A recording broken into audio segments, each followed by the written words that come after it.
Hi hello welcome back to my channel. ಅನಿರೀಕ್ಷಿತ ಮದುವೆ ಎದ್ದಿದೆಯೋ ಇಲ್ವೋ ಅಂತ ನೋಡೋಣ ಅಂತ ಬಂದೆ ಶಿವಾನಿ. ಹೊರಗಡೆ ಬಂದೆ, ರೂಮ್ ಒಳಗಡೆ ಏನು ಮಾಡ್ತಾ ಇದೀಯಾ ಅಂತ ಆರ್ಯ ಕೇಳ್ದ. ಏನೂ ಇಲ್ಲ ಅಣ್ಣ, ಈಗಷ್ಟೇ ಎದ್ದು ರೆಡಿ ಆದೆ ಅಣ್ಣಯ್ಯ ಅಂದ್ಲು ಶಿವಾನಿ. ಆರ್ಯನ್ ನೇರವಾಗಿ ಶಿವಾನಿ ರೂಮ್ಗೆ ಹೋಗೋದನ್ನು ನೋಡಿದ ಶರ್ಮಿಳಾ ತನ್ನ ಮನಸ್ಸಿನಲ್ಲಿ ಇವನಿಗೆ ತಂಗಿ ಮೇಲೆ ಪ್ರೀತಿ ಉಕ್ಕಿ ಹರಿತಾ ಇದೆ. ಬಂದ ತಕ್ಷಣ ತಂಗಿ ರೂಮ್ಗೆ ಹೋದ. ಇವರನ್ನು ಹೀಗೆ ಬಿಟ್ಟರೆ ನಾಳೆ ಮದುವೆ ನಡೆಯದಂತೆ ಅಡ್ಡಿಪಡಿಸ್ತಾನೋ ಏನೋ ಅಂತ ಅಂದ್ಕೊಂಡ್ಳು. ನೀನೇನು ಅಣ್ಣ ಇವತ್ತು ಇಷ್ಟು ಬೆಳಗ್ಗೆ ನನ್ನ ರೂಮ್ಗೆ ಬಂದಿದೀಯಾ ಅಂತ ಶಿವಾನಿ ಕೇಳಿದ್ಲು. ಏನಮ್ಮ, ನಾನು ಬರಬಾರ್ದಾ ಶಿವಾನಿ ಅಂದ ಆರ್ಯನ್. ಅಯ್ಯೋ ಹಾಗಲ್ಲ ಅಣ್ಣಯ್ಯ, ಇಷ್ಟು ಬೆಳಗ್ಗೆ ಬಂದಿದ್ದೀರಲ್ವಾ, ಏನಾದರೂ ಕೆಲಸ ಇತ್ತೇನೋ ಅಂತ ಕೇಳಿದೆ ಅಷ್ಟೇ ಅಂದ್ಲು ಶಿವಾನಿ.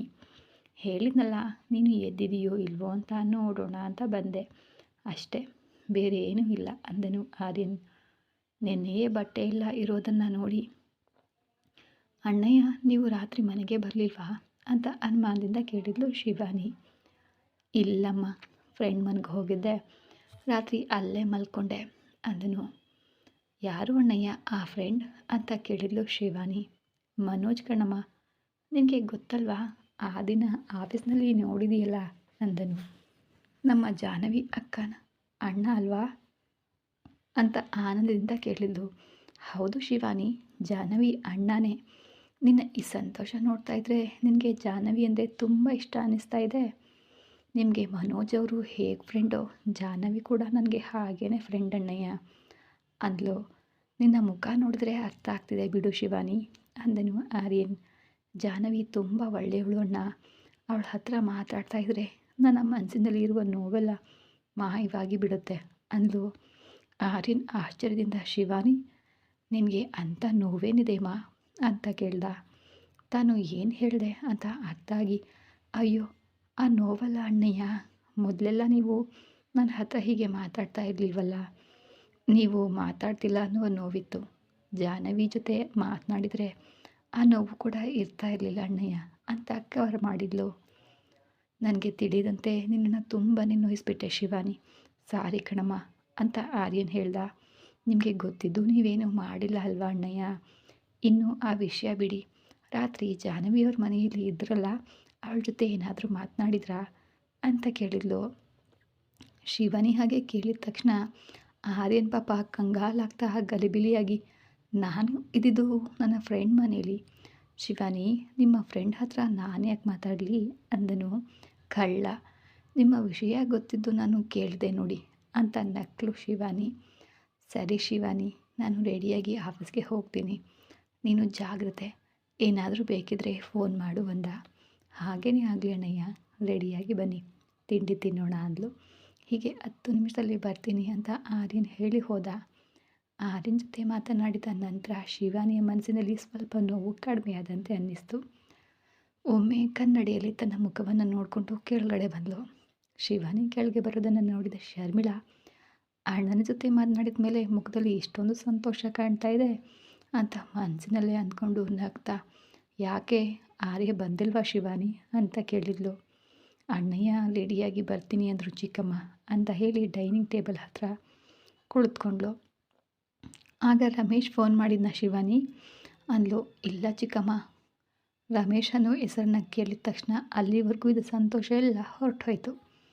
ಶರ್ಮಿಳಾ ಮನಸ್ಸಿನಲ್ಲೇ ನಗು ನಗುತ್ತಾ, ಈ ದಿನ ನಿನ್ನನ್ನು ಶಾಪಿಂಗ್ಗೆ ಕರ್ಕೊಂಡು ಹೋಗಬೇಕು ಅಂತ ಅಂದ್ಕೊಂಡಿದ್ದಾನಂತೆ, 11 ಗಂಟೆಗೆ ಬರ್ತೀನಿ ಅಂತಿದ್ದಾನೆ, ರೆಡಿಯಾಗಿರು ಅಂದ್ಲು. ಚಿಕ್ಕಮ್ಮ, ನನಗೆ ಅವನ ಜೊತೆ ಹೊರಗಡೆ ಹೋಗೋದು ಇಷ್ಟ ಇಲ್ಲ, ಅವನನ್ನು ಬರಬೇಡ ಅಂತ ಹೇಳಿ ಅಂದ್ಲು ಶಿವಾನಿ. ಅದೇನಮ್ಮ ಶಿವಾನಿ, ನೀನು ಬರ್ತೀಯ ಅಂತ ನಾನು ಈಗಾಗಲೇ ಹೇಳಿಬಿಟ್ಟೆ, ಈಗ ನೀನು ಬರಲ್ಲ ಅಂದರೆ ಅವನೇನು ಅಂದ್ಕೊಂಡನು ಹೇಳು, ಅದನ್ನು ನೀವೇ ನೋಡ್ಕೊಳ್ಳಿ ಚಿಕ್ಕಮ್ಮ, ಈಗಲೇ ಫೋನ್ ಮಾಡಿ ಹೇಳಿಬಿಡಿ ಅಂದ್ಲು ಶಿವಾನಿ. ಅಷ್ಟರಲ್ಲಿ ಅಲ್ಲಿಗೆ ಪ್ರತಾಪ್ ವರ್ಮ ಬಂದು, ಏನಿದು ಇಬ್ಬರು ಏನೋ ಚರ್ಚೆ ಮಾಡ್ತಾ ಇದ್ದೀರಾ ಅಂತ ಕೇಳಿದರು. ಏನಿಲ್ಲ ರೀ, ನಿಮ್ಮ ಮಗಳು ರಮೇಶ್ ಜೊತೆ ಹೊರಗಡೆ ಕರ್ಕೊಂಡು ಹೋಗ್ತೀನಿ ಅಂದರೆ ಬರಲ್ಲ ಅಂತ ನನ್ನ ಜೊತೆ ವಾದ ಮಾಡ್ತಾ ಇದ್ದಾಳೆ ಅಂದ್ಲು ಶರ್ಮಿಳಾ. ಪ್ರತಾಪ್ ವರ್ಮ ಶಿವಾನಿ ಕಡೆಗೆ ಒಂದು ತೀಕ್ಷ್ಣ ನೋಟ ಬೀರಿ, ಶರ್ಮಿಳಾ ನೀನು ಹೋಗಿ ಕಿಚನ್ಗೆ ತಿಂಡಿ ತಗೊಂಡು ಬಾ ಅಂದ. ಶಿವಾನಿ ಬಾಯದಿಂದ ಚಿಕ್ಕಮ್ಮ ನಾನು ಬರ್ತೀನಿ ಅಂತ ಮೇಲೆ ಹೇಳಲು ಹೋದಾಗ, ನೀನು ಸುಮ್ಮನೆ ಇಲ್ಲೇ ಕೂತ್ಕೋ ಅಂದರು ಪ್ರತಾಪ್ ವರ್ಮ. ಪಾಪ ಅಷ್ಟೇ, ತುಂಬ ಭಯದಿಂದ ಅವಳು ಹಾಗೇ ಕುಳಿತುಕೊಂಡ್ಳು. ಶರ್ಮಿಳಾ ಕಿಚನ್ ಒಳಗಡೆ ಹೋದ ತಕ್ಷಣ ಪ್ರತಾಪ್ ವರ್ಮ ಬಂದು ಶಿವಾನಿ ಪಕ್ಕದಲ್ಲಿ ಕುಳಿತು ಅವಳ ತೊಡೆ ಮೇಲೆ ಕೈ ಹಾಕಿದರು. ಶಿವಾನಿಗೆ ಮೈಯೆಲ್ಲ ಅಸಹ್ಯ ಅನಿಸಿತು. ಎದ್ದು ಹೋಗಬೇಕು ಅನಿಸಿದ್ರು, ಆದರೆ ಅವರ ಕಣ್ಣುಗಳ ಭಯಕ್ಕೆ ಸುಮ್ಮನೆ ಕೂತ್ಕೊಂಡ್ಳು ಅವಳು. ಏನಮ್ಮ, ನಿಮ್ಮ ಚಿಕ್ಕಮ್ಮ ಹೇಳಿದ ಮಾತನ್ನು ಕೇಳಲ್ವಂತೆ ಅಂದರು. ಅದೇನೂ ಇಲ್ಲ ಡ್ಯಾಡಿ, ನಾನು ಅವನ ಜೊತೆ ಹೊರಗಡೆ ಹೋಗ್ತಿದ್ದೀನಿ ಎನ್ನುತ್ತಾ ಅವರ ಕೈ ಕಡೆ ನೋಡಿದ್ಲು. ವೆರಿ ಗುಡ್, ನಿಮ್ಮ ಚಿಕ್ಕಮ್ಮ ಬಂದ ತಕ್ಷಣ ಇದನ್ನೇ ಹೇಳು ಅಂತ ಹೇಳಿ ಕಾಲಿನ ಮೇಲೆ ಕೈ ಹಾಗೆ ಇರಿಸ್ಕೊಂಡಿದ್ದ. ಶಿವಾನಿಗೆ ಅಲ್ಲಿಂದ ಎಲ್ಲಾದರೂ ಎದ್ದು ಓಡಿ ಹೋಗಿ ಇಂತಹ ತಂದೆ ಕೂಡ ಇರ್ತಾರಾ ಪ್ರಪಂಚದಲ್ಲಿ ಅಂತ ಕಿರ್ಚಾಡಿ ಅಳಬೇಕು ಅನ್ನಿಸಿತು. ಆದರೆ ಶರ್ಮಿಳಾ ಕಿಚನಿಂದ ಬರೋದನ್ನು ನೋಡಿ ಪ್ರತಾಪ್ ವರ್ಮ ಕೈ ತೆಗೆದು ನಗ್ತಾ, ರಮೇಶ್ನನ್ನು ಎಷ್ಟು ಗಂಟೆಗೆ ಬರಲು ಹೇಳೋಣ ಶಿವಾನಿ ಅಂತ ಕೇಳಿದರು. ಶಿವಾನಿ ತನ್ನ ನೋವನ್ನು ನುಂಗಿಕೊಂಡು ನಿಮ್ಮಿಷ್ಟ ಡ್ಯಾಡಿ ಅಂದ್ಲು. ಶರ್ಮಿಳಾ, ರಮೇಶ್ ಎಷ್ಟು ಗಂಟೆಗೆ ಬರ್ತೀನಿ ಅಂದ? ಅರೆ ಆಗಲೇ ಹೇಳಿದ್ನಲ್ಲ, 11 ಗಂಟೆಯಲ್ಲಿ ಬರ್ತಾನಂತೇರಿ. ಸರಿ, ತಿಂಡಿ ತಿಂದು ನೀನು ರೆಡಿಯಾಗು ಶಿವಾನಿ ಅಂತ ಹೇಳಿ ತಿಂಡಿ ತಿಂತಾ ಇರುವಾಗ ಆರ್ಯನ್ ಬಂದನು. ಎಲ್ಲಿಗೆ ಡ್ಯಾಡಿ, ರೆಡಿಯಾಗೋಕೆ ಹೇಳ್ತಾ ಇದ್ದೀರಾ ಅಂತ ಕೇಳ್ದ ಆರ್ಯ. ಶಿವಾನಿ ಮದುವೆಯಾಗುವವನು ಶಾಪಿಂಗ್ ಮಾಡೋಣ ಅಂತ ಶಿವಾನಿಯನ್ನು ಕರೀತಾ ಇದ್ದಾನೆ, ಅದನ್ನೇ ಹೇಳಿದೆ. ಅವಳು ಕೂಡ ಬರ್ತೀನಿ ಅಂದ್ಲು ಅಂತ ಶಿವಾನಿ ಕಡೆ ನೋಡಿ, ಏನಮ್ಮ ನಿನಗೆ ಇಷ್ಟನಾ ಅಂತ ಕೇಳಿದ. ತಿಂಡಿ ತಿಂತ ಅವಳು ತಲೆ ತಗ್ಗಿಸಿ ಕುಳಿತಿದ್ದ ಶಿವಾನಿ ಆರ್ಯನ್ ಕೇಳಿದ ತಕ್ಷಣ ತನ್ನ ನೋವನ್ನು ಎದೆಯಲ್ಲೇ ಹೂತು ಬಚ್ಚಿಟ್ಕೊಂಡು ಮುಗುಳ್ನಗುತ್ತಾ, ಅಣ್ಣ ಹೋಗ್ತೀನಿ ಅಂದ್ಲು. ಸರಿಮ್ಮ, ಜಾಗ್ರತೆಯಾಗಿ ಹೋಗಿ ಬನ್ನಿ, ನಿನಗೆ ಏನಾದರೂ ಬೇಕಿದ್ರೆ ಕೊಂಡ್ಕೋ ಅಂತ ತನ್ನ ಕಾರ್ಡ್ ನೀಡಿದ. ಆರ್ಯನ್, ಬೇಡ ಅಣ್ಣಯ್ಯ, ನನ್ನ ಹತ್ರ ಇದೆಯಲ್ವಾ, ಇದ್ದರೆ ಏನಂತೆ, ಅಣ್ಣ ಕೊಟ್ಟಿದ್ದಕ್ಕೆ ಇಟ್ಕೋ ಅಂದನು. ಆರ್ಯನ್ ಕೊಟ್ಟ ಕಾರ್ಡನ್ನು ಕೈಯಲ್ಲಿ ಹಿಡ್ಕೊಂಡ್ಳು. ಡ್ಯಾಡಿ, ನಾನು ಅವನನ್ನು ನೋಡಿಲ್ವಲ್ಲ, ಈ ದಿನ ನಾನು ಕೂಡ ಜೊತೆಗೆ ಬರ್ತೀನಿ. ಅವನು ಯಾವಾಗ ಬರ್ತಾನೆ ಅಂತ ಆರ್ಯನ್ ಕೇಳ್ದ. ಶರ್ಮಿಳಾ, ಕೂಡಲೇ ನಿನಗೆ ಆಫೀಸ್ಗೆ ತಡ ಆಗುತ್ತೆ ಆರ್ಯ, ನೀನು ಹೋಗು, ಆಮೇಲೆ ಯಾವಾಗಲಾದರೂ ಒಂದ್ಸರಿ ಮೀಟ್ ಮಾಡಬಹುದು ಅಂದ್ಲು. ಅದೇನು ಚಿಕ್ಕಮ್ಮ, ನನ್ನ ತಂಗಿಯ ಮದುವೆಯಾಗುವವನು ಮೀಟ್ ಮಾಡೋದಕ್ಕಿಂತ ಆಫೀಸ್ ದೊಡ್ಡದಲ್ಲ ನನಗೆ, ನಾನು ಈ ದಿನ ಭೇಟಿ ಮಾಡಿನೇ ಹೋಗ್ತೀನಿ ಅಂತ ತಿಂಡಿ ತಿಂದು ಹಾಲ್ನಲ್ಲಿ ಕುಳಿತನು. ಆರ್ಯನ್ ಇರೋದನ್ನು ನೋಡಿ ಶಿವಾನಿಗೆ ಸ್ವಲ್ಪ ಧೈರ್ಯ ಬಂತು. ಆದರೆ ಆರ್ಯನ್ ರಮೇಶ್ನನ್ನು ನೋಡಿದರೆ ಏನಂತಾನೋ ಏನೋ ಅಂತ ಶರ್ಮಿಳಾ ಭಯ ಬಿದ್ಲು. ಪ್ರತಾಪ್ ವರ್ಮ ಶರ್ಮಿಳಾ ಭಯ ಪಡೋದನ್ನು ನೋಡಿ, ರಮೇಶ್ ಈ ದಿನ ಬರಬೇಡ ಅಂತ ಹೇಳಬಹುದಲ್ವಾ ಅಂದ್ಲು ಶರ್ಮಿಳಾ. ನಾನು ಅದೇ ಅಂದ್ಕೊಳ್ತಾ ಇದ್ದೀನಿ ಅಂತ ಕಾಲ್ ಮಾಡಿದ್ಲು. ಆದರೆ ಅವಳಿಗೆ ಕಾಲ್ ಹೋಗಲೇ ಇಲ್ಲ. ಪ್ರತಾಪ್ ವರ್ಮ ಅವರಿಗೆ ಸನ್ನೆ ಮಾಡಿ ವಿಷಯ ತಿಳಿಸಿದ್ಲು. ಶಿವಾನಿ ರೆಡಿಯಾಗಿ ಬಂದು ಆರ್ಯನ್ ಪಕ್ಕ ಕುಳಿತುಕೊಂಡ್ಳು. ಟೈಮ್ ಆಯಿತು ಚಿಕ್ಕಮ್ಮ, ಇನ್ನೂ ಬರಲಿಲ್ವಲ್ಲ, ಒಂದು ಸಲ ಕಾಲ್ ಮಾಡಿ ಕೇಳಿ, ಅಥವಾ ಅವನ ನಂಬರ್ನ ನನಗೆ ಕೊಡಿ, ನಾನೇ ಮಾತಾಡ್ತೀನಿ ಅಂತ ಆರ್ಯನ್. ಬೇಡ ಬಿಡು ಆರ್ಯ, ನಾನು ಮಾತಾಡ್ತೀನಿ ಅಂತ ಕಾಲ್ ಮಾಡಿದ್ಲು. ಔಟ್ ಆಫ್ ಕವರೇಜ್ ಅಂತ ಬಂತು. ಫೋನ್ ಸಿಗ್ತಾ ಇಲ್ಲ ಆರ್ಯ ಅಂದ್ಲು ಶರ್ಮಿಳಾ.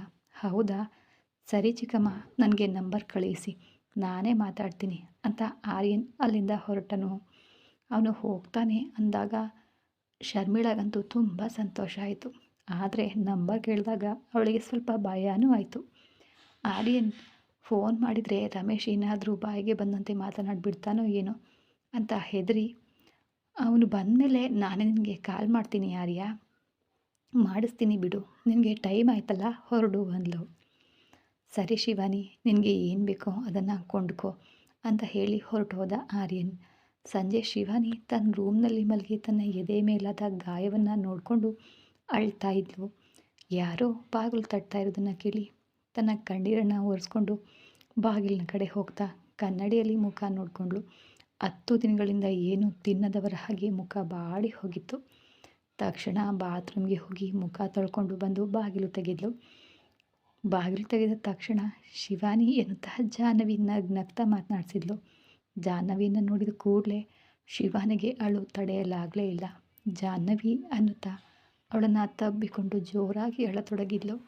ಶಿವಾನಿ, ಯಾಕೆ ಅಳ್ತಿದ್ದಾಳೆ ಅಂತ ಅರ್ಥ ಆಗದ ಜಾಹ್ನವಿ ಗಾಬರಿ ಆದ್ಲು.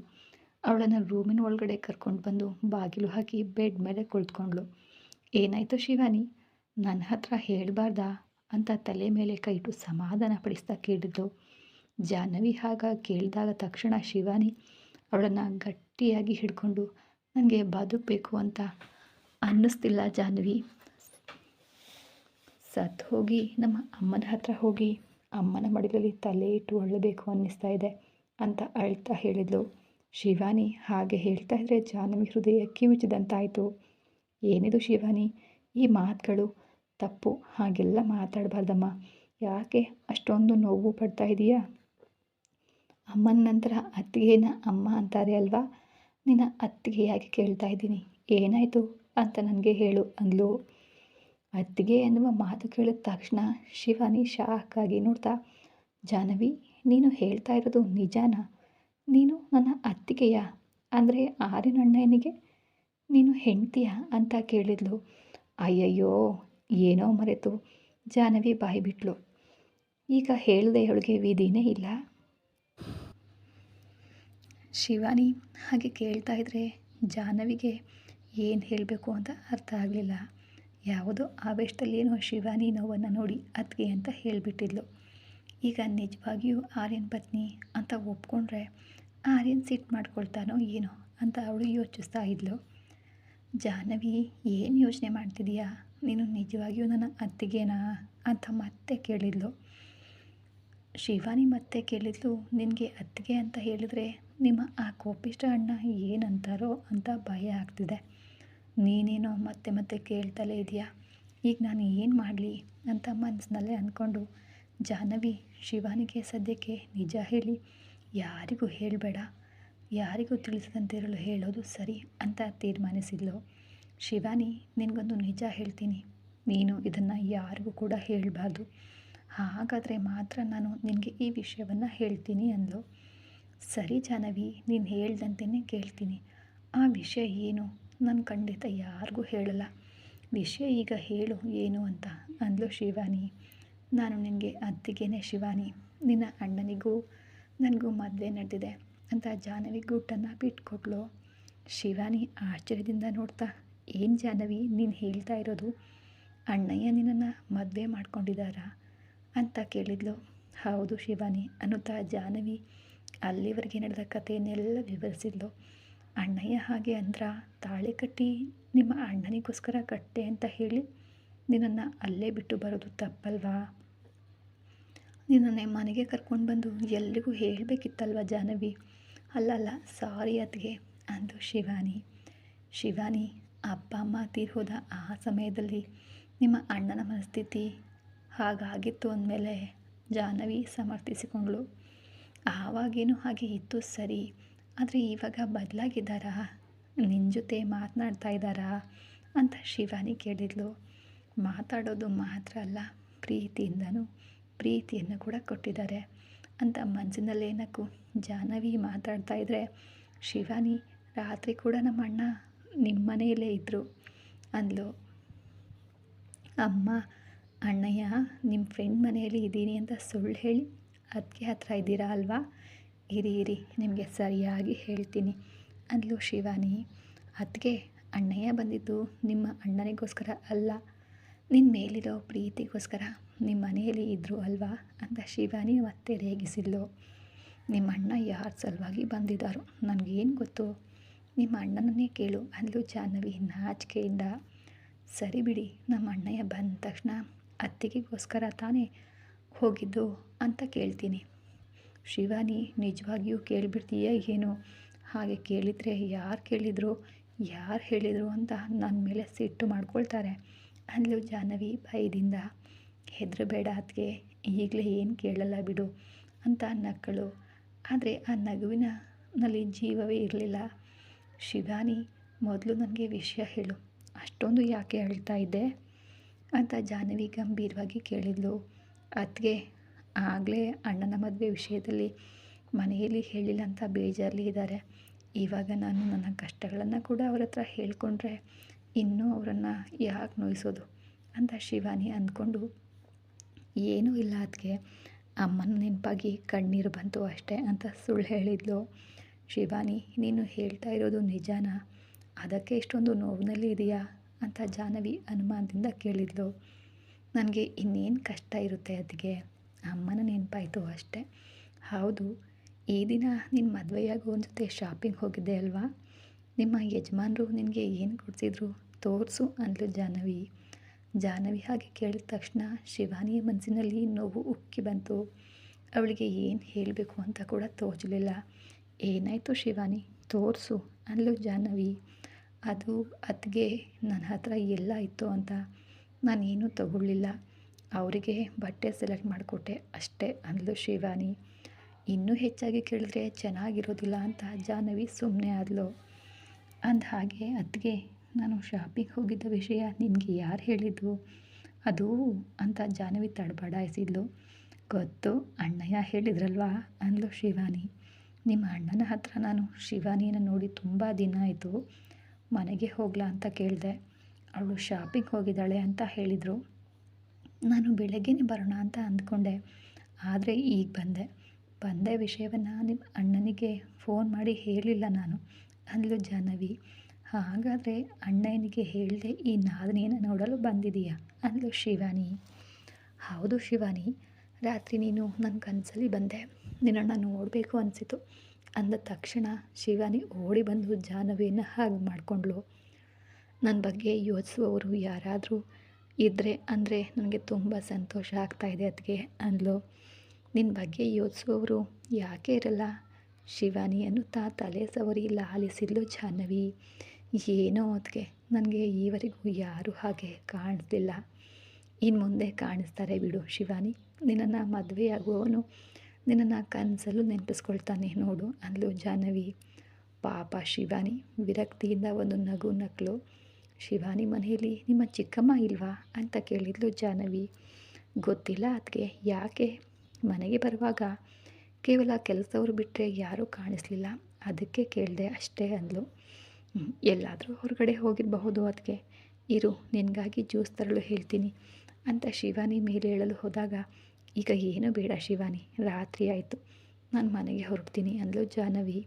ರಾತ್ರಿ ಆಯಿತು ಅಂತ ನೀನೇ ಹೇಳ್ತಿದೀಯಾ, ಒಬ್ಬಳೇ ಹೇಗೆ ಹೋಗ್ತೀಯಾ, ಇರು ಅಣ್ಣಯ್ಯ ಬರ್ತಾರೆ. ಅಬ್ಬಾ, ನಿಮ್ಮ ಅಣ್ಣ ಬಂದು ಇಷ್ಟೊತ್ತು ಇಲ್ಲೇನು ಮಾಡ್ತಿದ್ದೀಯಾ ಅಂತ ಬೈತಾರೆ, ನಾನು ಹೋಗ್ತೀನಿ ಅಂದ್ಲು. ಅಯ್ಯೋ ಅಣ್ಣಯ್ಯ ಅಂದರೆ ನಿನ್ಗೆ ಯಾಕೆ ಅಷ್ಟು ಭಯ, ಅವರು ಏನೂ ಅನ್ನಲ್ಲ ಬಿಡು ಅಂದ್ಲು ಶಿವಾನಿ. ನಿನ್ನನ್ನು ಏನು ಅನ್ನಲ್ಲಮ್ಮ ತಾಯಿ, ಆದರೆ ನನ್ನ ಮೇಲೆ ಮಾತ್ರ ಕೆಂಡ ಕಾರ್ತಾರೆ. ನಿಮಗೆ ನಮ್ಮ ಅಣ್ಣಯ್ಯ ಅಂದರೆ ಅಷ್ಟೊಂದು ಭಯನಾ ಅಂತ ನಕ್ಕಲು ಶಿವಾನಿ. ಶಿವಾನಿ, ನಾನು ಹೇಳಿದ ವಿಷಯ ಯಾರಿಗೂ ತಿಳಿಸ್ಬಾರ್ದು, ನನ್ನನ್ನು ಅತ್ತಿಗೆ ಅಂತ ಎಲ್ಲರೆದುರು ಕರೆಯೋದು ಸದ್ಯಕ್ಕೆ ನಿಲ್ಲಿಸು. ಸರಿ ಅತ್ತಿಗೆ ಅಂದ್ಲು ಶಿವಾನಿ. ಈಗೋ ನೋಡು ಮತ್ತೆ ಅಂತ ಜಾಹ್ನವಿ ನಕ್ಕಲು. ಸರಿ, ನಿನಗೆ ಟೈಮ್ ಪಾಸ್ ಆಗಬೇಕಾ, ಹೋಗಿ ನಮ್ಮ ಅಣ್ಣನ ರೂಮ್ ನೋಡು ಅಂತ ಆರ್ಯನ್ ರೂಮ್ ಎಲ್ಲಿದೆ ಅಂತ ತೋರಿಸಿ ನಾನು ನಿನಗೆ ಜ್ಯೂಸ್ ತರ್ತೀನಿ ಅಂತ ಶಿವಾನಿ ಕೆಳಗಡೆ ಹೋದಳು. ಆರ್ಯನ್ ರೂಮ್ ಹುಡುಕ್ತಾ ಹೋದ ಜಾಹ್ನವಿ ಶಿವಾನಿ ಹೇಳಿದ ರೂಮಿನ ಬಾಗಿಲು ತೆಗೆದು ಒಳಗಡೆ ಕಾಲನ್ನು ಇಟ್ಲು. ವೆಲ್ಕಮ್ ಜಾಹ್ನವಿ ಅಂತ ಆರ್ಯನ್ ಕರೆದನು. ರೂಮ್ ನೋಡಲು ತುಂಬ ದೊಡ್ಡದಾಗಿತ್ತು, ಆದರೆ ಆರ್ಯನ್ ಎಲ್ಲಿಂದ ಕರೀತಿದ್ದಾನೆ ಅಂತ ಅವಳಿಗೆ ತಿಳಿಯದೆ ಜಾಹ್ನವಿ ಹುಡುಕಾಡ್ತಾ ಇದ್ಲು. ಈ ಕತೆ ಮುಂದುವರೆಯೋದು, ಮುಂದೆ ಏನಾಗಬಹುದು, ಆರ್ಯನ್ ರೂಮ್ನಲ್ಲಿ ಜಾಹ್ನವಿಗೆ ಏನು ಕಾದಿದೆ, ಮುಂದಿನ ಭಾಗಕ್ಕಾಗಿ ಕಾಯ್ತಾ ಇರಿ. ಇನ್ನೂ ಚಾನಲ್ನ ಸಬ್ಸ್ಕ್ರೈಬ್ ಮಾಡಿಲ್ಲ ಅನ್ನೋರು ಈಗಲೇ ಸಬ್ಸ್ಕ್ರೈಬ್ ಮಾಡ್ಕೊಳ್ಳಿ. ಧನ್ಯವಾದಗಳು. ಮತ್ತೆ ಸಿಗೋಣ ಮುಂದಿನ ಎಪಿಸೋಡಲ್ಲಿ.